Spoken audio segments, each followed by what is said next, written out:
벗으십시오. 농담하는 거 아닙니다. 지금 당장 그 잘난 최첨단 전투복 전부 벗으란 말입니다. 낮고 굵은 남자의 목소리가 얼음장 같은 동굴 안을 울렸습니다. 밖에서는 살을 베어낼 듯한 칼바람이 휘몰아치고 있었지만 이 좁고 어두운 눈 구덩이 안의 공기는 기묘한 열기로 팽팽했습니다. 제시카 로이드 대위는 덜덜 떨리는 손으로 자신의 옷깃을 움켜쥐었습니다. 그녀의 파란 눈동자는 공포와 수치심, 그리고 살고 싶다는 본능 사이에서 격렬하게 흔들리고 있었습니다. 눈앞에 있는 남자, 대한민국 707 특수임무단 팀장 차민우 상사는 마치 맹수처럼 그녀를 노려보고 있었습니다. 그의 눈빛은 욕망이라기보다는 생존을 위한 처절한 결단에 가까웠습니다. 하지만 그 강렬한 시선이 닿는 곳마다 제시카의 살갗은 불에 댄 듯 뜨거워졌습니다. 미쳤어. 나한테 지금 옷을 벗으라고 난. 미합 중국 장교야 내가 감히. 제시카의 입술은 이미 보랏빛으로 변해 있었고 말은 뚝뚝 끊겼습니다. 저체온증이 뇌까지 침범하기 직전이었습니다. 민우는 더 이상 지체하지 않았습니다. 그는 거칠게 다가와 제시카의 얼어붙은 전투복 지퍼를 잡았습니다. 여기선 계급장 따위 필요 없어. 당신은 지금 그 젖은 옷 때문에 10분 안에 심장이 멈출 거야. 내 방식대로 하지 않으면 우린 둘 다 죽어. 거친 파열음과 함께 지퍼가 내려갔습니다. 이것은 미 육군사관학교 수석 졸업생이자 사성 장군의 딸인 제시카 로이드가 그녀가 그토록 무시했던 촌스러운 한국군 특수부대원의 품에 안겨 생존을 구걸하게 되기까지 그 처절하고도 뜨거웠던 3일간의 기록입니다. 영상 시청 전 구독과 좋아요 눌러주시면 바람사연 채널에 큰 힘이 됩니다. 시간을 3일 전으로 되돌려 보겠습니다. 강원도 철원의 최전방, 한미연합 혹한기 훈련장. 영하 20도를 밑도는 살인적인 추위가 훈련장을 지배하고 있었습니다. 하지만 미군 측 브리핑룸의 분위기는 밖의 날씨와는 다르게 오만함으로 가득 차 있었습니다. 한국의 추위 과장된 면이 있군요. 알래스카에서도 훈련해본 우리 팀에게 이 정도는 피크닉 수준입니다. 제시카 로이드 대위는 자신만만한 표정으로 지도를 탁탁 두드렸습니다. 그녀는 175cm의 큰 키에 모델 같은 외모, 그리고 최신형 미군 장비로 무장한 엘리트 중의 엘리트였습니다. 그녀의 눈에 한국군 707 부대원들의 장비는 구식이고 투박해 보였습니다. 특히 구석에서 아무 말 없이 나이프를 손질하고 있는 한 남자. 차민우 상사는 군인이라기보다는 산속의 짐승 같아 보였습니다. 민우는 제시카의 도발적인 말에도 고개를 들지 않았습니다. 그저 나지막이, 하지만 뼈 있는 한마디를 던졌습니다. 한국의 겨울은 다릅니다. 대위님, 기온이 문제가 아니라 습기를 머금은 칼바람이 문제입니다.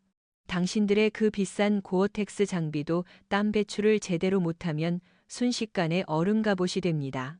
제시카는 코웃음을 쳤습니다. 충고는 고맙지만 상사님, 제 장비는 당신 연봉보다 비쌉니다. 기술의 차이를 인정하시죠. 우리는 최단 루트로 산을 넘습니다. 당신네 707팀이 뒤처지면 밧줄이라도 던져드릴 테니 걱정 마세요.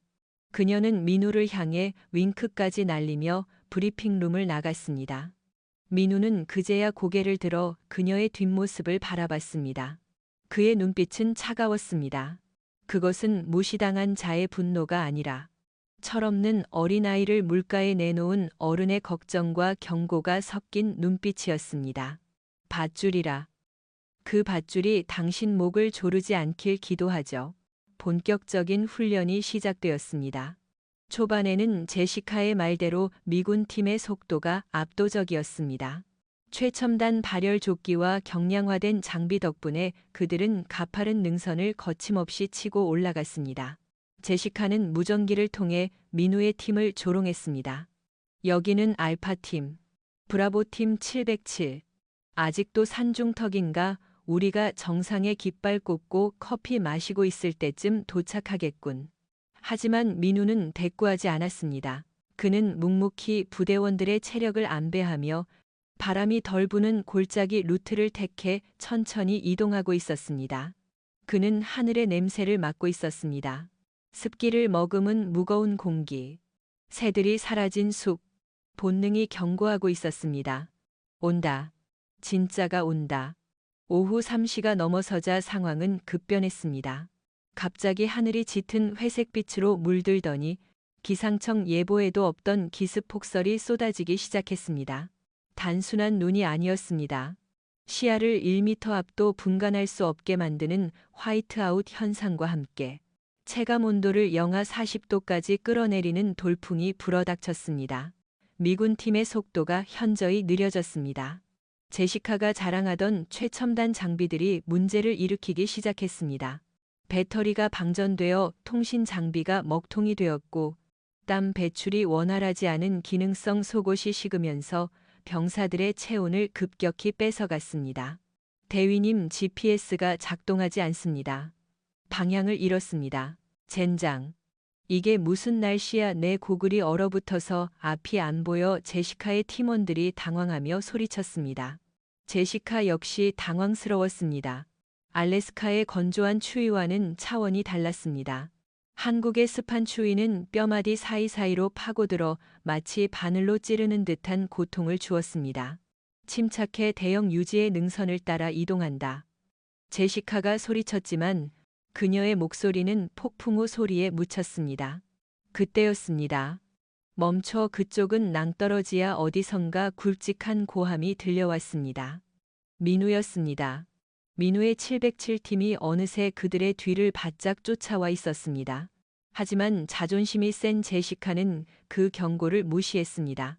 그녀의 눈에는 GPS상의 루트가 맞다고 보였기 때문입니다. 내 명령만 따라 전진해. 제시카가 한 발을 내디딘 순간이었습니다. 빠지직. 눈으로 덮여 있어 단단한 땅인 줄 알았던 곳은 사실 절벽 끝에 형성된 눈처마 커니스였습니다. 제시카의 몸이 허공으로 붕떴습니다. 비명지를 새도 없이 그녀의 몸이 천길 낭떠러지 아래로 곤두박질 쳤습니다. 대위님, 미군들의 비명이 울려 퍼졌습니다. 모두가 얼어붙은 그 찰나의 순간, 단 하나의 그림자가 망설임 없이 절벽을 향해 몸을 날렸습니다. 차민우였습니다. 이 멍청한 여자가. 민우는 허리춤에 연결된 자의를 믿고 허공으로 몸을 던졌습니다. 휘몰아치는 눈보라 속으로 두 남녀가 빨려 들어갔습니다. 이것은 지옥의 시작이자 동시에 운명적인 사랑의 서막이었습니다. 추락의 충격으로 정신을 잃었던 제시카가 눈을 떴을 때 그녀는 하얀 눈 속에 파묻혀 있었습니다.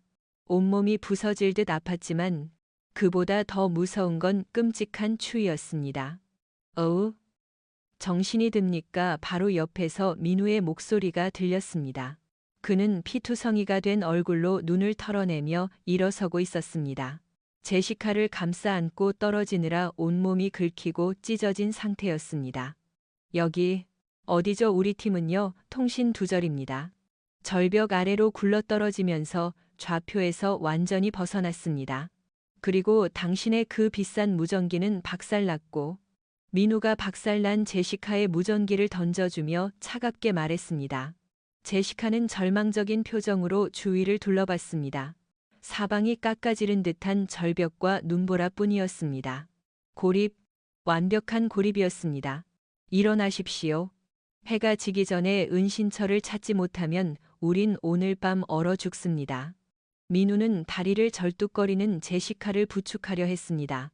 하지만 제시카는 그의 손을 뿌리쳤습니다. 손대지 마요. 나 혼자 할 수 있어요.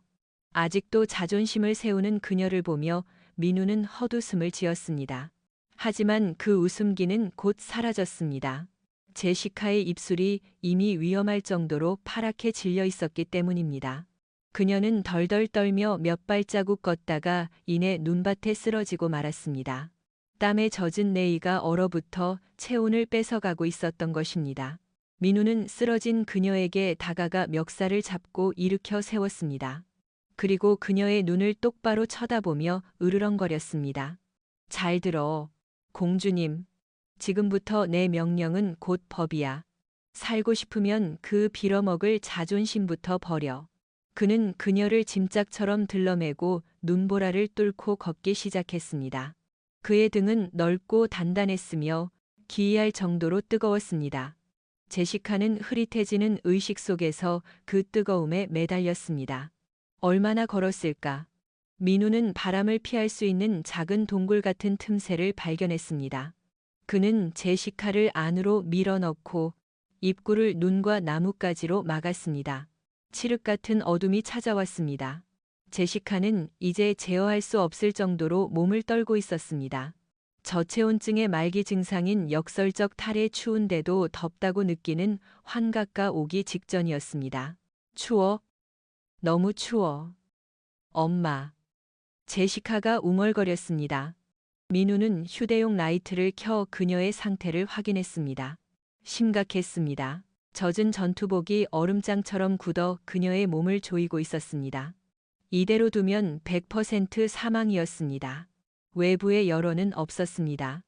유일한 난로는 민우 자신의 몸뿐. 민우는 결단을 내렸습니다. 그는 자신의 상의를 벗어던졌습니다. 탄탄한 근육질의 상체에서 하얀 김이 피어올랐습니다. 그리고 그는 제시카에게 다가갔습니다. 벗으십시오. 뭐라고요? 벗으라고 했습니다. 살고 싶으면 지금 당장. 민우의 손이 제시카의 전투복 단추에 닿았습니다. 밖에서는 늑대 울음소리 같은 바람소리가 요란하게 울려 퍼졌지만 동굴 안 두 사람 사이에는 숨막히는 긴장감만이 감돌았습니다. 이것은 생존을 위한 명령일까요? 아니면 금지된 감정의 시작일까요? 다음 편에서 계속됩니다. 영상이 재미있으셨다면 구독과 좋아요 부탁드립니다. 제2부 얼음 지옥으로의 행군 이동한다. 뒤처지는 인원은 버리고 간다. 민우의 목소리는 무전기를 통해 들려오는 기계음보다 더 차갑고 건조했습니다. 시간을 3일 전. 훈련이 시작된 직후로 다시 돌려보겠습니다. 제시카 대위는 민우의 경고를 비웃으며 자신의 팀을 이끌고 산을 오르기 시작했습니다. 초반 이 시간 동안은 미군 팀의 페이스가 압도적이었습니다. 최신형 경량 군장과 발열조끼 덕분에 그들은 가파른 강원도의 산악 지형을 평지처럼 내달렸습니다. 제시카는 헐떡이는 부하들을 독려하며 뒤따라오는 707 부대를 힐끔거렸습니다. 그들은 느렸습니다. 답답할 정도로 느리고 지나칠 정도로 신중했습니다. 봤지, 저게 한국 최정예라는 707의 수준이야. 겁쟁이들처럼 땅만 보고 걷는군. 제시카가 부관인 톰 중사에게 낄낄거리며 말했습니다. 하지만 그녀의 웃음은 오래가지 못했습니다. 해발 800m를 넘어서자 민우가 경고했던 습한 칼바람이 그 실체를 드러냈기 때문입니다. 강원도에 사는 알래스카의 설원과는 달랐습니다.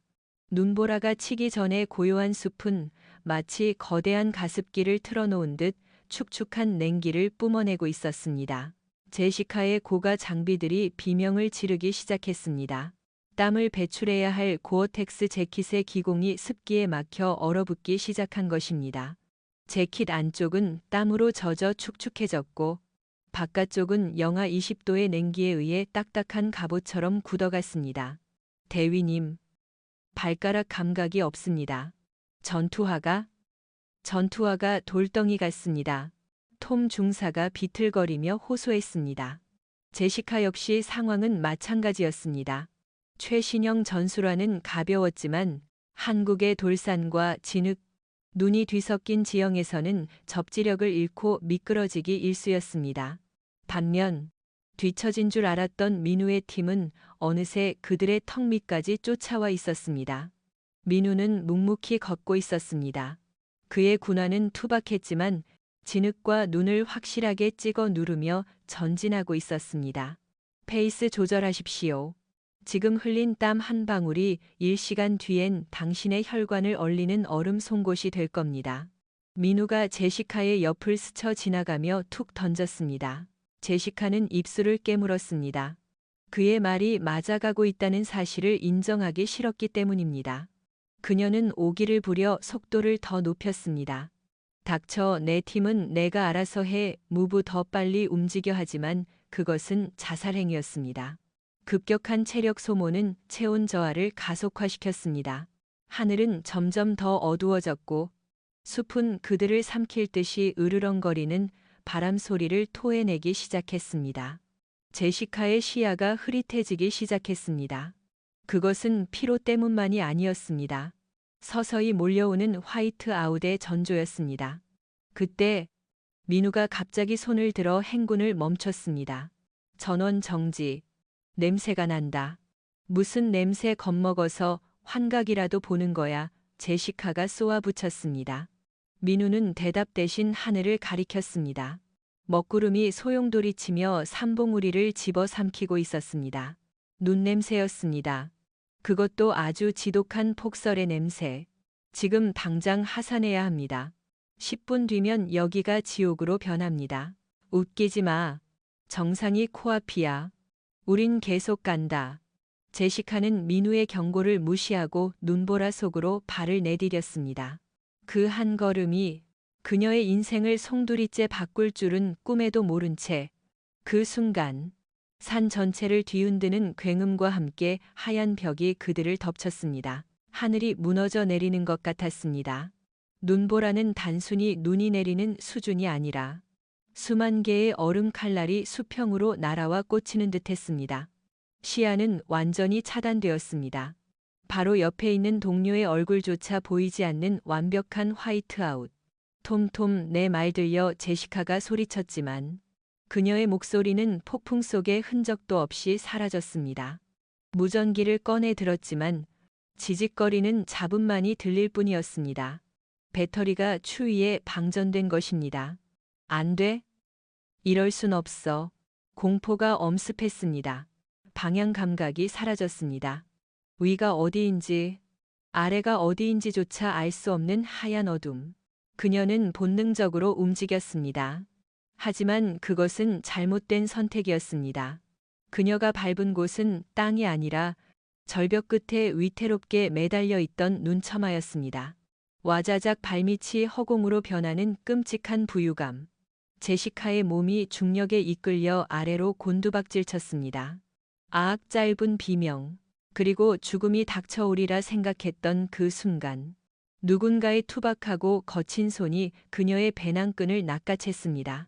자바 차민우였습니다. 그는 제시카가 사라지는 것을 본 유일한 사람이었습니다.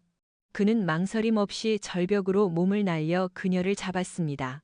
하지만 가속도를 이기기엔 역부족이었습니다. 두 사람은 엉킨 채로 가파른 설사면을 따라 수백 미터를 굴러 떨어졌습니다. 쿠당탕 펑 나무에 부딪히고 바위에 긁혔습니다. 세상이 빙글빙글 돌았습니다. 민우는 본능적으로 제시카를 자신의 품 안으로 끌어당겨 머리를 감쌌습니다. 자신의 등과 어깨로 모든 충격을 받아내며 인간 방패가 된 것입니다. 한참을 구르던 그들은 깊은 골짜기에 눈 덮인 덤불 속에 처박혀서야 멈췄습니다. 정적, 폭풍 소리마저 멀게 느껴지는 깊은 고립감이 찾아왔습니다. 민우가 신음을 토해내며 몸을 일으켰습니다. 왼쪽 어깨가 탈골된 듯 덜렁거렸지만 그는 이를 악물고 뼈를 맞췄습니다. 오두둑, 식은땀이 흘렀지만 비명은 지르지 않았습니다. 그는 곧바로 품에 안겨있던 제시카를 살폈습니다. 대위님, 괜찮습니까? 정신 차리십시오. 제시카는 멍한 눈으로 민우를 올려다봤습니다. 그녀의 얼굴은 창백했고 입술은 파랗게 질려 있었습니다. 그녀는 자신이 살아있다는 사실보다 자신을 감싸 안고 있는 이 남자의 피투성이가 된 얼굴에 더 충격을 받았습니다. 왜 나를? 질문은 나중에, 지금은 움직여야 합니다. 여기 있으면 눈에 파묻혀 죽습니다. 민우는 제시카를 일으켜 세웠습니다. 하지만 제시카는 비명을 지르며 주저앉았습니다. 발목이 심하게 부어오르고 있었습니다. 골절이었습니다. 설상가상으로 밤이 찾아오고 있었습니다. 기온은 영하 30도까지 곤두박질 쳤습니다. 구조 요청은 불가능하고 이동도 불가능한 상황. 민우의 눈이 주변을 빠르게 훑었습니다. 저만치 바위 틈새에 작은 동굴 입구가 보였습니다. 저기로 갑니다. 민우는 제시카를 안아들었습니다. 그녀의 몸은 얼음장처럼 차가웠습니다. 동굴 안으로 들어선 민우는 입구를 막고 제시카를 바닥에 눕혔습니다. 그리고 그녀의 상태를 확인하던 민우의 표정이 굳어졌습니다. 저체온증. 그것도 말기 단계였습니다. 그녀의 의식이 흐려지고 있었습니다. 민우는 결단을 내려야 했습니다. 윤리나 규칙 따위는 지금 중요하지 않았습니다. 오직 생존만이 목적이었습니다. 용서하십시오. 이건 살기 위한 겁니다. 민우의 손이 제시카의 옷으로 향했습니다. 그의 눈빛이 어둠 속에서 번뜩였습니다. 동굴 안. 민우는 제시카의 젖은 전투복을 벗겨냈습니다. 겉옷, 방탄조끼, 그리고 땀에 젖어 얼어붙은 기능성 네이까지. 제시카는 반항할 힘조차 없었습니다. 그녀는 그저 덜덜 떨며 본능적으로 몸을 웅크릴 뿐이었습니다. 마침내 속옷 차림이 된 제시카의 하얀 피부가 어둠 속에 드러났습니다. 하지만 민우의 눈에 음란함은 없었습니다. 그는 재빨리 자신의 상의도 탈의했습니다. 훈련으로 다져진 강철 같은 근육들이 드러났고 그 위에는 숱한 실전과 훈련이 남긴 흉터들이 훈장처럼 새겨져 있었습니다. 오지 마. 추워. 제시카가 헛소리를 중얼거렸습니다. 민우는 그녀를 자신의 품으로 거칠게 끌어당겼습니다. 그리고 침낭 하나를 뒤집어 쓰고 그녀와 완전히 밀착했습니다. 참으십시오. 처음엔 차갑겠지만 곧 괜찮아질 겁니다. 차가운 살결과 뜨거운 살결이 맞닿았습니다. 힉 제시카가 비명을 질렀습니다. 얼음장 같은 피부에 닿은 민우의 체온은 마치 화상을 입을 듯 뜨겁게 느껴졌기 때문입니다. 하지만 민우는 아랑곳하지 않고 그녀를 더욱 꽉 끌어안았습니다. 자신의 다리로 그녀의 차가운 다리를 감싸고 자신의 가슴으로 그녀의 등을 덮었습니다. 이것은 707 부대 생존 교범에 있는 신체 접촉을 통한 체온 유지법이었습니다. 하지만 이론과 실전은 달랐습니다. 낯선 여자의 부드러운 살결, 귓가에 닿는 거친 숨소리, 그리고 죽음의 문턱에서 피어오르는 원초적인 생명력. 시간이 지나자 제시카의 떨림이 잦아들었습니다. 민우의 몸에서 뿜어져 나오는 엄청난 열기가 그녀의 몸속으로 스며들기 시작했습니다. 얼어붙었던 혈관이 녹으며 찌릿한 통증과 함께 온기가 돌아왔습니다. 정신이 조금씩 돌아온 제시카는 자신의 상황을 깨달았습니다. 자신이 속옷 차림으로 그토록 무시했던 한국군 남자의 품에, 그것도 알몸이나 다름없는 상태로 안겨 있다는 것을, 그의 단단한 가슴 근육이 등에 느껴졌고 그의 규칙적인 심장 박동 소리가 고막을 때렸습니다. 수치심이 밀려와야 정상이었지만 이상하게도 그녀는 벗어나고 싶지 않았습니다. 그의 품은 너무나 안전했고 따뜻했습니다. 마치 폭풍 우치는 바다 한가운데서 만난 단단한 바위 같았습니다. 고마워요. 제시카가 모기만 한 목소리로 속삭였습니다. 말하지 마십시오. 체력 낭비입니다. 잡니다. 민우는 무뚝뚝하게 대꾸했지만 제시카의 어깨를 감싼 그의 팔에는 더욱 힘이 들어갔습니다. 동굴 밖에서는 눈보라가 세상을 집어삼킬 듯 울부짖었지만 동굴 안 두 사람의 좁은 공간은 세상에서 가장 뜨겁고 은밀한 도피처가 되었습니다. 그날 밤 제시카는 민우의 품에서 태어나 처음으로 타인에게 온전히 의지하는 법을 배웠습니다. 하지만 그녀는 몰랐습니다. 이 밤이 지나고 나면 추위보다 더 무서운 적들이 그들을 기다리고 있다는 것을. 어둠 속에서 민우의 눈이 반짝였습니다. 그는 잠들지 않았습니다.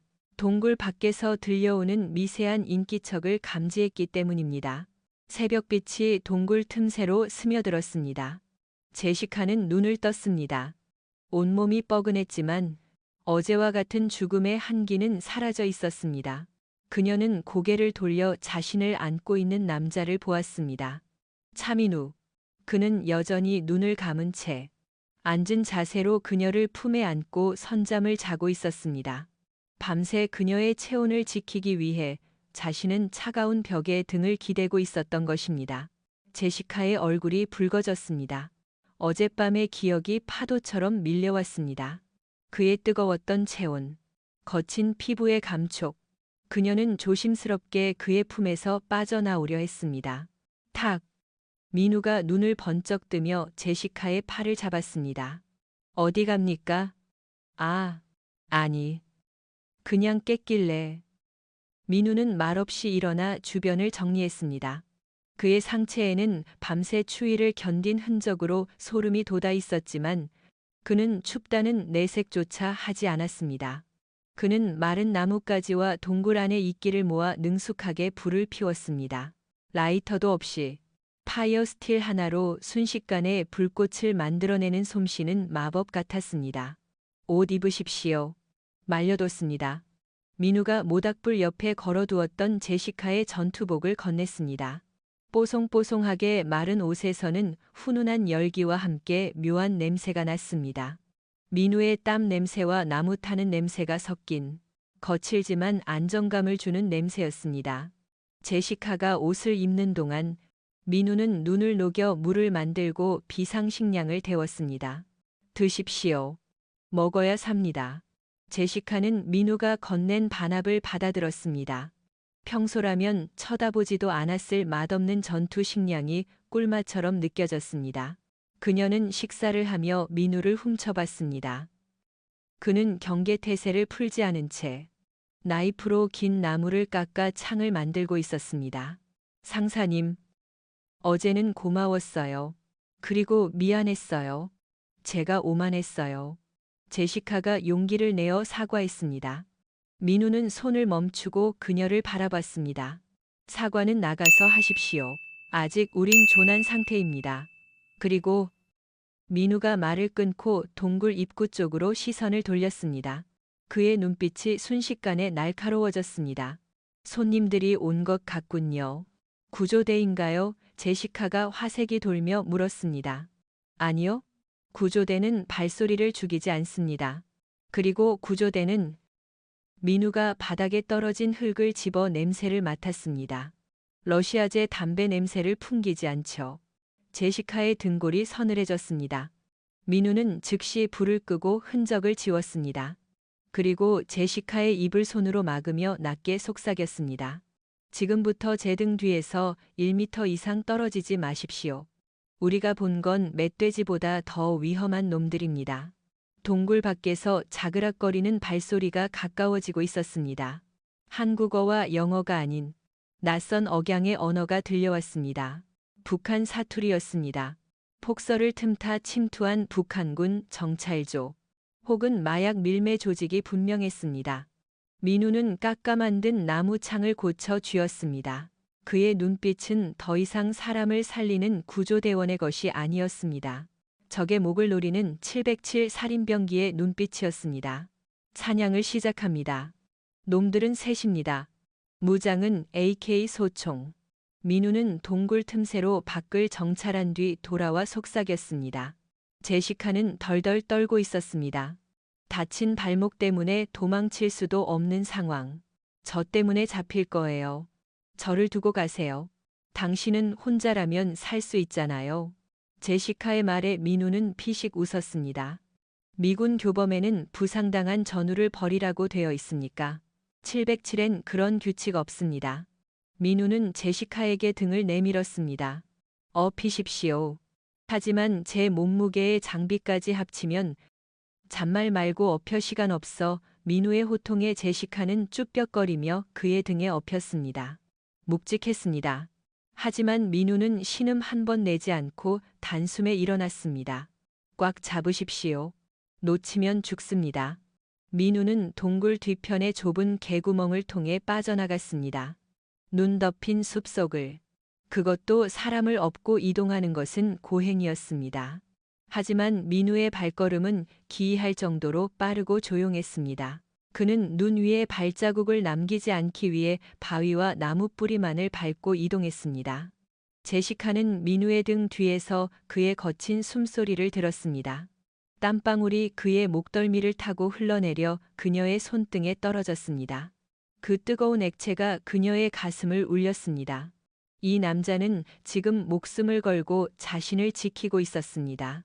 불과 하루 전만 해도 자신이 조롱했던 그 남자가 상사님, 힘들지 않아요? 힘듭니다.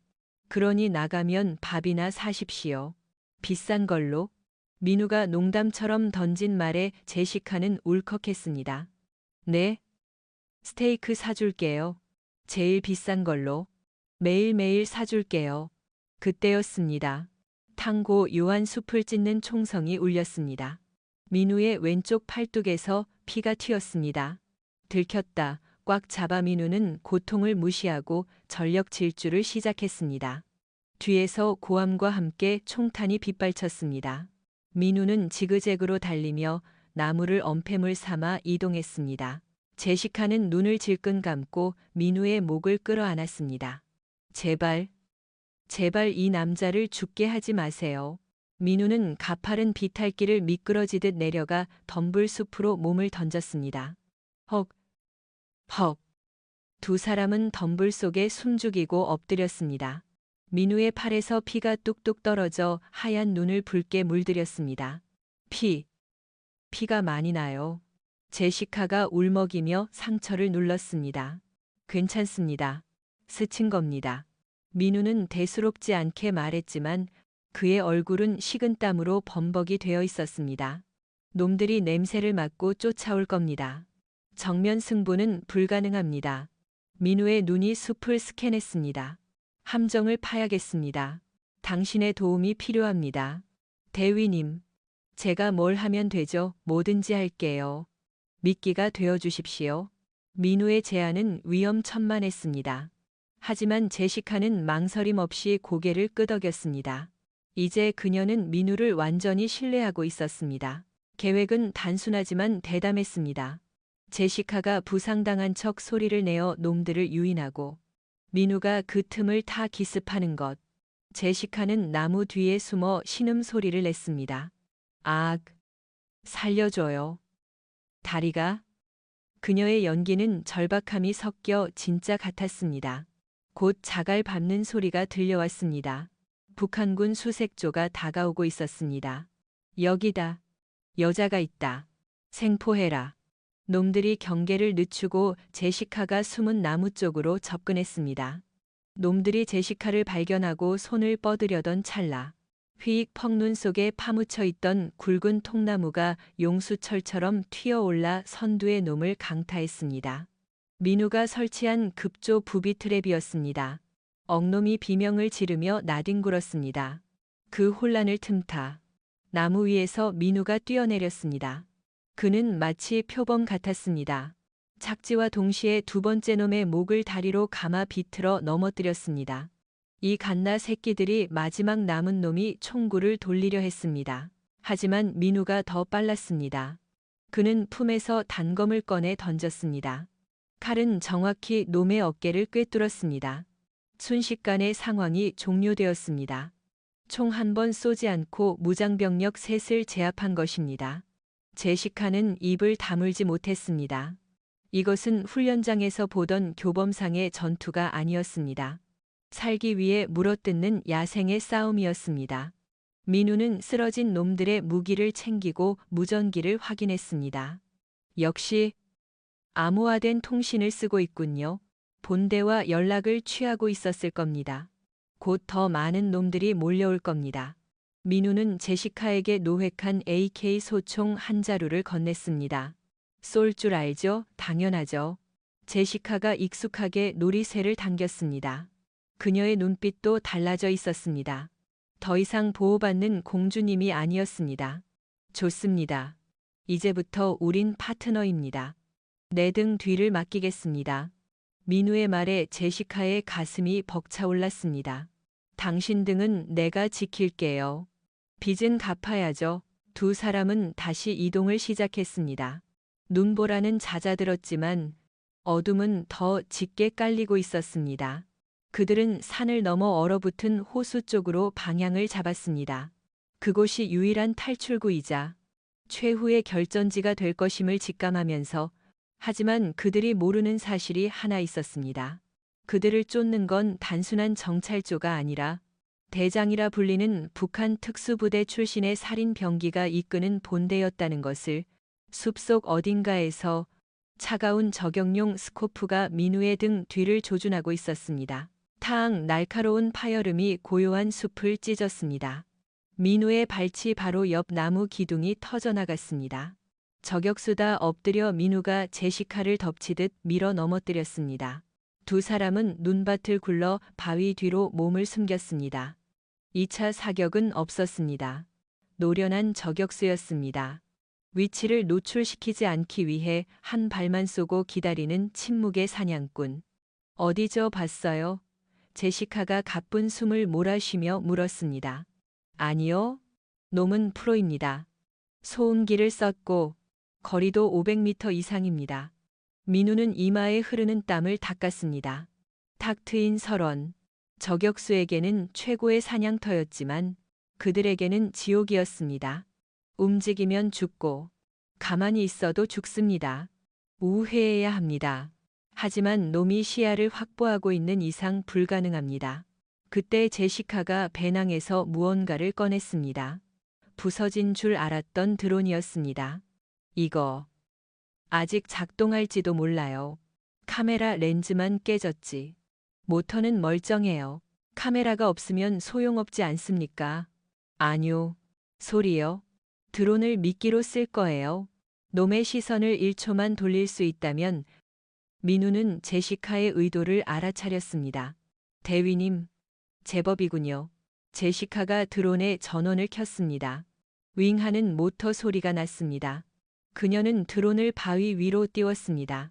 탕 예상대로 저격수가 반응했습니다. 드론이 공중에서 산산조각이 났습니다. 지금이야 뛰어 민우가 소리쳤습니다. 저격수가 볼트 액션을 당겨 재장전하는 그 일. 5초의 틈. 민우와 제시카는 바위 뒤에서 뛰쳐나와 숲속으로 전력 질주했습니다.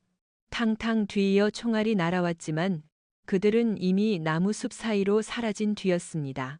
하지만 위기는 끝난 게 아니었습니다. 저격수의 위치를 파악하지 못한 채 도망치는 것은 늑대 몰이에 당하는 양신세였습니다. 민우는 달리면서 지형을 살폈습니다. 앞쪽에 좁은 협곡이 보였습니다. 저기로 갑니다. 협곡으로 들어가면 저격 사각지대입니다. 하지만 협곡 입구에 다다랐을 때 민우는 멈칫했습니다. 눈 위에 찍힌 발자국들. 매복입니다. 앞에는 매복, 뒤에는 저격수. 완벽한 도간에 든 쥐였습니다. 민우는 제시카를 바라봤습니다. 대위님, 절 믿습니까? 내 목숨보다 더요. 그럼 미친 짓 한번 합시다. 민우는 협곡 아래 얼어붙은 폭포를 가리켰습니다. 20m 높이의 빙벽이었습니다. 뛰어내립니다. 내 생각할 틈도 없이 추격대가 나타났습니다. 민우는 제시카의 허리를 낚아채고 빙벽 아래로 몸을 던졌습니다. 하얀 허공으로의 두 번째 추락. 과연 그들은 살아서 땅을 밟을 수 있을까요? 쿵쿵 두 사람은 두꺼운 눈 더미 위로 떨어졌습니다. 다행히 폭설이 쌓여 천연 에어매트 역할을 해주었습니다. 하지만 충격은 상당했습니다. 콜록, 콜록. 제시카가 눈 속에서 기어 나왔습니다. 민우는 이미 일어나 주위를 경계하고 있었습니다. 빨리 움직여야 합니다. 놈들이 위에서 수류탄을 까던지기 전에 두 사람은 협곡의 바닥, 얼어붙은 계곡을 따라 뛰었습니다. 빙판은 미끄러웠고 곳곳에 살얼음이 있어 자칫하면 얼음물 속으로 빠질 위험이 있었습니다. 뒤에서 놈들이 레페를 타고 내려오는 소리가 들렸습니다. 끈질긴 놈들이었습니다. 이대로는 안 됩니다. 놈들의 숫자가 너무 많습니다. 민우는 계곡의 지형을 이용하기로 했습니다. 병목 구간, 좁은 얼음 통로를 지나야만 하는 곳. 대위님, 저 바위 뒤에 숨어서 제가 신호를 주면 총을 쏘십시오. 맞추지 않아도 됩니다. 위협 사격만으로 충분합니다. 민우는 빙판 위에 자신의 피를 뿌렸습니다. 일부러 부상당한 척 흔적을 남기는 유인책이었습니다. 그리고 얼음 밑을 흐르는 물소리에 귀를 기울였습니다. 여기다. 민우는 빙판의 가장 약한 부분을 찾아냈습니다. 놈들이 몰려오고 있었습니다. 선두의 놈이 민우의 핏자국을 보고 킬킬거렸습니다. 도간에 든 쥐새끼들. 다쳤구만. 여기서 끝내주마. 5명의 놈들이 한꺼번에 빙판 위로 올라선 순간 민우가 바위를 향해 총을 쏘았습니다. 탕 총알은 놈들이 아니라 빙판 위에 거대한 고드름을 맞췄습니다. 화장창 거대한 고드름이 떨어지면서 빙판을 강타했습니다. 동시에 약해져 있던 얼음이 쩍 갈라지며 놈들의 발밑이 꺼졌습니다. 풍덩풍덩 5명의 추격대가 차가운 계곡물 속으로 빠졌습니다. 무거운 장비 때문에 그들은 허우적거리며 가라앉기 시작했습니다. 지금입니다. 쏘세요. 제시카가 바위 뒤에서 튀어나와 물에 빠진 놈들을 향해 사격했습니다. 놈들은 반격조차 하지 못하고 얼음물 속에서 비명을 질렀습니다. 가자민우는 놈들이 허우적대는 틈을 타 제시카를 데리고 협곡을 빠져나갔습니다. 하지만 민우의 표정은 밝지 않았습니다. 탄약이 거의 떨어져 가고 있었습니다. 그리고 그의 몸도 한계에 다다르고 있었습니다. 어깨에 부상이 심해져 팔을 들어 올리기조차 힘들었습니다. 상사님, 팔이 괜찮습니다. 아직 쓸만합니다. 하지만 제시카는 보았습니다. 그가 총을 쥔 손이 미세하게 떨리고 있다는 것을. 천하의 707 괴물도 결국은 인간이었습니다. 제시카는 결심했습니다. 이제는 내가 그를 지켜야 한다고. 협곡을 빠져나오자 눈앞에 거대한 호수가 나타났습니다. 꽁꽁 얼어붙은 소양호 상류였습니다. 저 호수만 건너면 아군 초소가 있는 지역이었습니다. 희망이 보였습니다. 하지만 그 희망은 곧 절망으로 바뀌었습니다.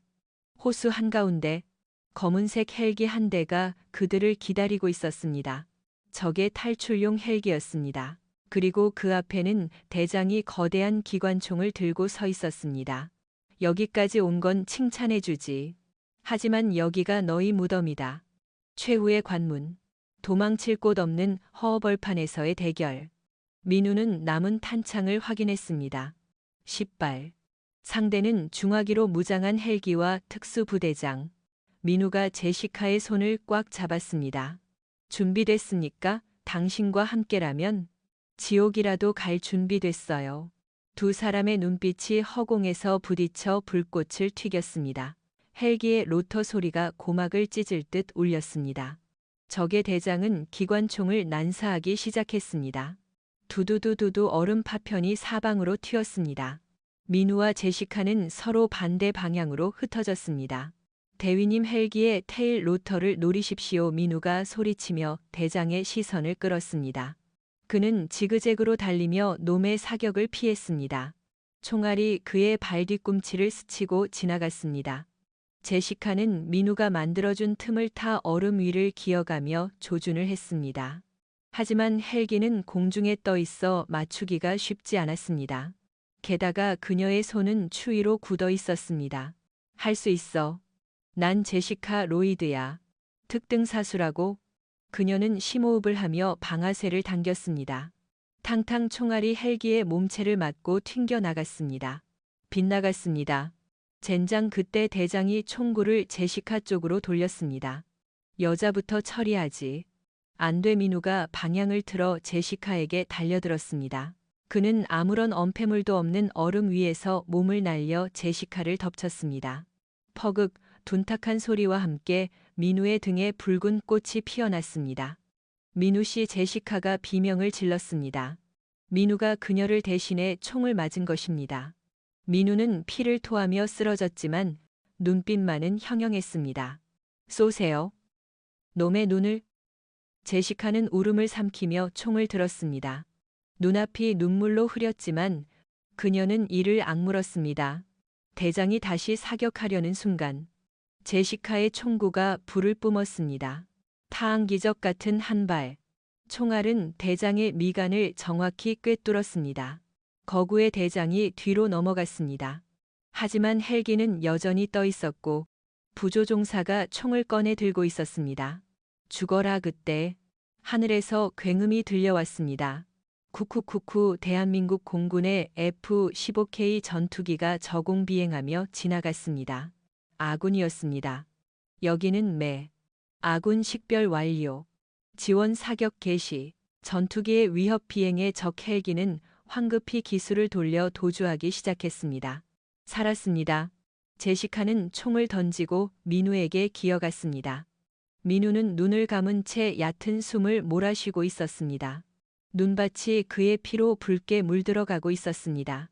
민우 씨 눈 떠요. 제발 죽지 마요. 위님. 무사해서 다행입니다. 민우의 손이 힘없이 툭 떨어졌습니다. 안 돼. 의무병 제시카의 처절한 절규가 얼어붙은 호수를 울렸습니다. 멀리서 구조 헬기의 소리가 들려왔지만 제시카에게는 아무것도 들리지 않았습니다. 오직 품에 안긴 남자의 식어가는 체온만이 느껴질 뿐이었습니다. 그녀는 그를 꽉 끌어안고 자신의 체온을 나누려 애썼습니다. 동굴에서의 그날 밤처럼. 제발 살아만 줘요. 내가 다 잘못했어요. 제발. 하얀 설원 위. 붉은 피와 눈물로 얼룩진 두 사람의 모습은 비극적이면서도 아름다웠습니다. 병원 응급실 앞. 제시카는 피 묻은 전투복을 입은 채 망부석처럼 서 있었습니다. 수술실의 붉은 등은 5시간째 꺼지지 않고 있었습니다. 미군 사령관과 707 부대원들이 달려왔지만 제시카는 그들의 말소리를 듣지 못했습니다. 그녀의 머릿속에는 오직 민우의 마지막 모습만이 맴돌았습니다. 나 때문에 나를 구하려다. 수술실 문이 열리고 의사가 나왔습니다. 총알이 폐를 스쳤고 과다출혈이 심했습니다. 고비는 넘겼지만 오늘 밤이 중요합니다. 의식이 돌아올지는 장담할 수 없습니다. 제시카는 다리에 힘이 풀려 주저앉았습니다. 그날 밤 제시카는 민우의 병실을 지켰습니다. 산소호흡기를 쓴 민우는 창백했습니다. 그 강인했던 괴물의 모습은 온데간데 없고 그저 상처 입은 한 남자만이 누워 있었습니다. 제시카는 민우의 거친 손을 잡았습니다. 굳은 살이 박인 투박한 손. 그녀는 그 손에 자신의 얼굴을 묻고 속삭였습니다. 일어나요? 팀장님, 스테이크 사준다고 했잖아요. 비싼 거 사준다고 했잖아요. 거짓말쟁이. 눈물이 민우의 손등을 적셨습니다. 그때였습니다. 민우의 손가락이 미세하게 꿈틀거렸습니다. 민우 씨, 내 말 들려요? 민우가 천천히 눈을 떴습니다. 초점 없는 눈동자가 서서히 제시카를 향했습니다. 산소 마스크 너머로 그가 쉰 목소리로 중얼거렸습니다. 스테이크. 레어로. 부탁합니다. 제시카는 울음을 터뜨리며 웃었습니다. 이 바보 같은 남자. 알았어요. 소 한 마리를 다 잡아줄게. 민우가 살아났습니다. 기적이었습니다.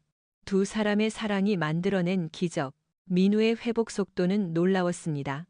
707 괴물이라는 별명답게 그는 일반인보다 3배는 빠른 속도로 몸을 회복했습니다. 하지만 제시카는 그를 놔주지 않았습니다. 그녀는 아예 병실에 간이 침대를 놓고 상주하며 민우의 간호를 자처했습니다. 대위님, 이제 혼자 밥 먹을 수 있습니다. 안 돼요. 팔 움직이면 상처 터져요. 하세요. 제시카가 숟가락을 내밀었습니다. 천하의 민우도 이 고집센 미군 장교 앞에서는 순한 양이 되었습니다. 병실 안은 핑크빛 기류로 가득 찼습니다. 간호사들도 두 사람을 보며 수군거렸습니다. 저 두 분, 사귀는 거 맞죠? 눈에서 꿀이 떨어지는데요. 하지만 두 사람 사이에는 아직 보이지 않는 벽이 있었습니다. 국적, 계급, 그리고 군인이라는 신분. 훈련이 끝나면 제시카는 미국으로 돌아가야 했습니다. 이별의 시간이 다가오고 있었습니다. 퇴원을 하루 앞둔 날 밤, 민우와 제시카는 병원 옥상 정원에 앉아 있었습니다. 서울의 야경이 아름답게 빛나고 있었습니다. 내일이면 퇴원이군요. 제시카가 씁쓸하게 말했습니다. 네. 대위님도 이제 본국으로 돌아가시겠군요. 네. 가야죠? 정적이 흘렀습니다. 서로의 마음은 알고 있지만 누구도 먼저 말을 꺼내지 못했습니다. 민우는 주머니에서 무언가를 만지작거렸습니다. 동굴에서 깎아 만들었던 작은 나무 조각이었습니다. 못생긴 곰 모양의 조각. 이거 가지십시오. 이게 뭐예요? 동굴에서 심심해서 깎아본 겁니다. 당신 닮아서. 뭐라고요? 내가 곰을 닮았다고요? 제시카가 눈을 흘겼지만 그녀의 손은 소중하게 그 조각을 쥐고 있었습니다. 아니요, 강하다는 뜻입니다. 그리고 따뜻하다는 뜻이고. 민우의 진심 어린 말에 제시카의 심장이 쿵 하고 내려앉았습니다. 민우가 제시카를 바라보며 천천히 다가갔습니다. 대위님. 아니, 제시카. 그가 처음으로 그녀의 이름을 불렀습니다. 난 당신을 그냥 보낼 수 없을 것 같습니다. 민우의 얼굴이 제시카에게 가까워졌습니다. 서울의 밤하늘 아래 두 사람의 입술이 닿기 직전이었습니다.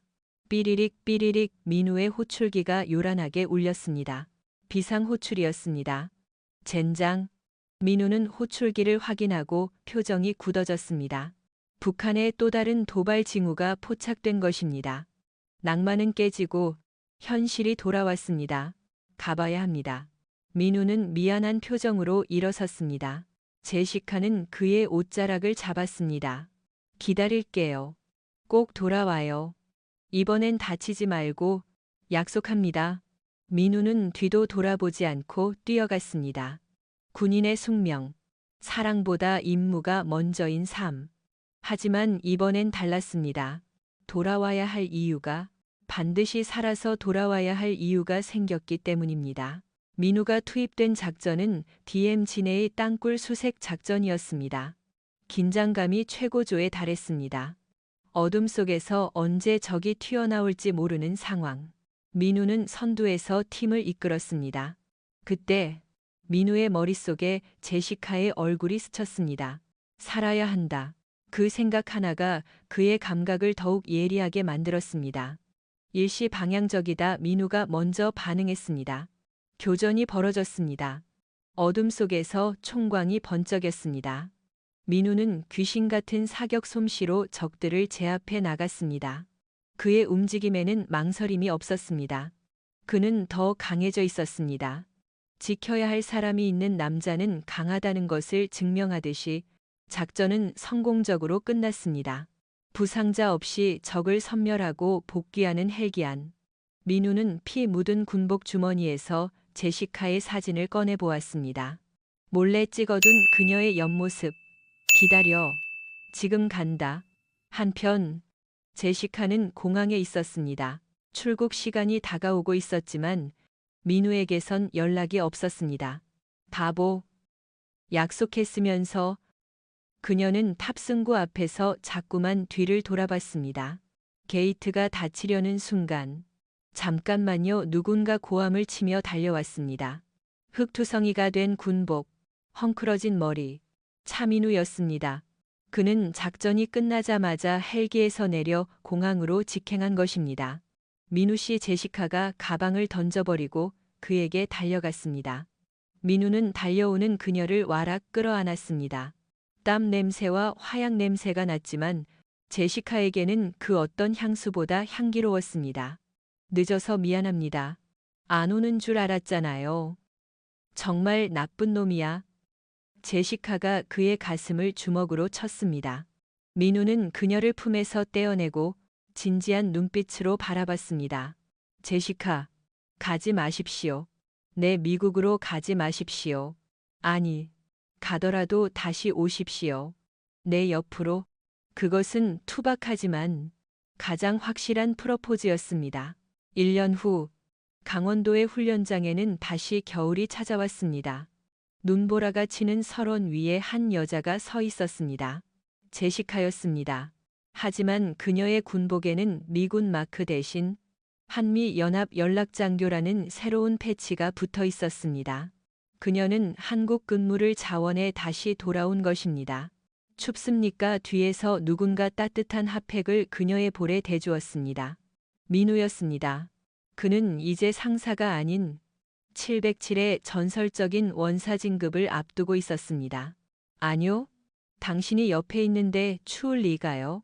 제시카가 웃으며 민우의 손을 잡았습니다. 두 사람은 그들이 처음 만났던 그리고 생사를 함께했던 그 산을 바라봤습니다. 그때 기억나요? 동굴에서 당신이 내 옷 벗겼던 거. 쉿. 부대원들이 듣습니다. 그건 작전이었습니다. 민우가 얼굴을 붉히며 당황해했습니다. 제시카는 그런 그가 귀여워 깔깔 웃었습니다. 작전치고는 너무 뜨거웠죠. 밥이나 먹으러 갑시다. 스테이크 사주기로 한 거. 아직 유효합니까? 그럼요. 평생 사줄게요. 두 사람은 손을 잡고 눈밭을 걸어갔습니다. 그들의 뒷모습은 그 어떤 혹한도 갈라놓을 수 없을 만큼 단단하고 따뜻해 보였습니다. 그날 저녁, 민우와 제시카는 부대 근처의 작은 고깃집에 앉아 있었습니다. 스테이크 대신 한국식 삼겹살이 지글지글 익어가고 있었습니다. 스테이크라면서요? 제시카가 장난스레 따졌습니다. 한국 군인은 역시 삼겹살이죠. 이게 내 방식의 스테이크입니다. 민우가 상추쌈을 크게 싸서 제시카의 입에 넣어 주었습니다. 볼이 미어터지게 쌈을 먹는 제시카를 보며 민우는 행복한 미소를 지었습니다. 전쟁터 같았던 그의 삶에 평화가 찾아온 것입니다. 민우 씨, 나 전역할까 생각 중이에요. 제시카의 갑작스러운 말에 민우가 젓가락을 멈췄습니다. 왜요? 군인이 꿈이라면서요? 꿈은 이뤘잖아요. 그리고 이제 새로운 꿈이 생겼거든요. 새로운 꿈. 제시카가 가방에서 작은 상자를 꺼냈습니다. 그 안에는 2개의 군번줄이 얽혀 있었습니다.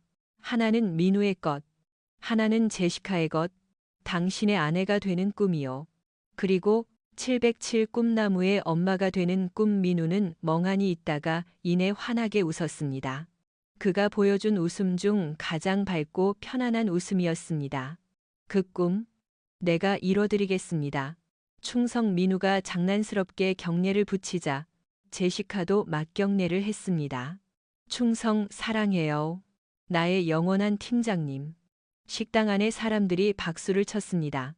창밖에는 첫눈이 내리고 있었습니다. 춥고 시린 겨울에 만나 가장 뜨거운 사랑을 피워낸 두 사람. 그들의 이야기는 전설이 되어 707 부대원들 사이에서 영원히 회자될 것입니다. 차가운 이성과 뜨거운 가슴을 가진 두 전사의 사랑 이야기. 지금까지 바람 사연이었습니다. 영상이 마음에 드셨다면 구독과 좋아요, 알림 설정 부탁드립니다. 여러분의 관심이 더 좋은 이야기를 만듭니다. 감사합니다. 오늘 들려드린 차민우 상사와 제시카 대위의 이야기. 여러분은 어떻게 들으셨나요? 단순히 극한의 추위 속에서 피어난 남녀의 로맨스나 긴박했던 생존기로만 기억되지는 않았으면 좋겠습니다. 사실 이 이야기의 이면에는 우리가 인생이라는 거친 산맥을 넘을 때 반드시 가슴에 새겨야 할 소중한 가치들이 숨쉬고 있기 때문입니다. 제시카는 처음에 자신의 높은 계급과 비싼 최첨단 장비만을 믿었습니다. 그녀에게 세상은 자신의 발 아래 있는 것처럼 보였고 투박한 차민우의 조언은 그저 낡은 잔소리로만 들렸을 겁니다. 하지만 대자연의 혹독한 눈보라가 몰아치자 그녀를 감싸고 있던 그 화려한 껍데기들은 순식간에 무용지물이 되었습니다. 우리네 삶도 이와 다르지 않습니다. 우리가 평소에 그토록 중요하게 여기는 사회적 지위, 체면, 자존심, 혹은 물질적인 풍요로움 같은 것들 말입니다. 인생의 진짜 위기가 닥쳤을 때, 예고 없는 시련의 폭풍우가 몰아칠 때, 과연 그것들이 우리를 지켜줄 수 있을까요? 이야기 속에서 우리에게 진정한 울림을 주는 것은 결국 사람이었습니다. 차민우 상사가 보여준 것은 단순한 생존 기술이 아니라 생명을 향한 경외심과 타인을 위한 헌신이었습니다. 그는 제시카가 자신을 무시했음에도 불구하고 그녀가 위기에 처하자 망설임 없이 절벽으로 몸을 던졌습니다. 그리고 동굴 속 생사가 오가는 그 절박한 순간에 그는 주저없이 자신의 체온을 나누었습니다. 옷을 벗어 서로의 살을 맞댄 그 행위는 선정적인 것이 아니라 인간이 인간에게 줄 수 있는 가장 숭고한 위로이자 구원이었습니다. 우리는 살면서 수많은 갑옷을 입고 살아갑니다. 상처받지 않기 위해 차가운 말투로 무장하고 약해 보이지 않으려 자존심이라는 두꺼운 외투를 껴입습니다. 하지만 제시카가 결국 살기 위해 그 모든 옷을 벗어던져야 했듯 우리 또한 진정한 관계를 맺고 삶의 온기를 나누기 위해서는 마음의 빗장을 풀 용기가 필요합니다. 내가 먼저 마음을 열고 나의 연약함을 인정하며 타인의 온기에 기댈 줄 아는 것. 그리고 누군가가 추위에 떨고 있을 때 기꺼이 나의 온기를 나누어 주는 것. 그것이야말로 삭막한 이 세상을 살아가는 최고의 생존법이 아닐까 생각합니다. 또한 이 이야기는 편견이 얼마나 위험한지를 보여줍니다. 겉모습만 보고 투박한 707 부대원을 무시했던 제시카는 결국 그 투박함 속에 숨겨진 진국 같은 진심 덕분에 목숨을 구했습니다. 우리 주변에도 우리가 미처 알아보지 못한 차민우가 있을지 모릅니다. 화려하지 않아도 말주변이 없어도 묵묵히 자신의 자리에서 최선을 다하며 주변을 지키는 사람들 말입니다. 겉모습이나 스펙으로 사람을 재단하지 않고 그 사람의 내면 깊은 곳에 있는 진심을 바라보려 노력할 때 우리는 인생의 가장 든든한 파트너를 얻을 수 있을 것입니다. 결국 두 사람은 살아남았고 서로의 다름을 인정하며 하나가 되었습니다. 지금 여러분의 인생에 매서운 눈보라가 치고 있나요? 앞이 보이지 않는 화이트아웃 속에 갇혀 홀로 남겨진 기분인가요? 포기하지 마십시오. 차민우가 끝까지 제시카를 포기하지 않았듯 여러분도 여러분 자신을 그리고 여러분 곁에 있는 소중한 사람들을 절대 포기하지 마십시오. 가장 추운 겨울을 견뎌낸 사람만이 가장 따뜻한 봄을 맞이할 자격이 있습니다. 서로가 서로에게 체온이 되어준다면 우리는 어떤 인생의 혹한기도 반드시 이겨낼 수 있습니다. 오늘 이 이야기가 여러분의 얼어붙은 마음을 녹이는 작은 불씨가 되었기를 진심으로 바랍니다. 껍데기보다는 본질을, 오만보다는 겸손을, 그리고 혼자보다는 함께의 가치를 되새기는 시간이 되셨으면 좋겠습니다. 여러분의 삶이 언제나 사람 냄새나는 따뜻한 온기로 가득하길 응원합니다. 이 감동과 여운이 식기 전에 구독과 좋아요 버튼을 꼭 눌러주세요. 여러분의 작은 터치 한 번이 제가 더 따뜻하고 가치 있는 이야기를 찾아내는데 큰 힘이 됩니다. 댓글로 여러분이 느낀 점을 나눠주신다면 더할 나위 없는 기쁨이 될 것입니다. 알림 설정까지 해주시면 다음에도 여러분의 가슴을 뛰게 할 감동적인 이야기로 가장 먼저 찾아오겠습니다. 지금까지 함께해 주셔서 감사합니다. 본 영상에서 다룬 이야기는 픽션을 바탕으로 재구성된 창작물입니다. 등장하는 인물, 지명, 사건, 군부대 명칭 등은 실제와 무관하거나 드라마적 연출을 위해 각색되었음을 알려드립니다. 본 콘텐츠는 극한 상황에서의 인간애와 생존 의지, 그리고 사랑의 가치를 전달하기 위한 교육적 및 엔터테인먼트 목적으로 제작되었습니다. 따라서 이야기 속에 묘사된 특정 생존 기술이나 군사 전술, 응급처치 방법 등은 실제 상황에서 전문가의 지도 없이 무단으로 따라할 경우 위험할 수 있으며 이로 인해 발생하는 모든 신체적, 정신적 피해나 사고에 대해 제작자는 어떠한 법적 책임도 지지 않음을 명확히 밝힙니다. 위급 상황 발생 시에는 반드시 해당 분야 전문가의 지침과 검증된 안전 수칙을 따르시길 바랍니다. 본 영상이 전하고자 하는 따뜻한 인간애의 메시지만을 가슴에 담아주시길 바랍니다. 감사합니다.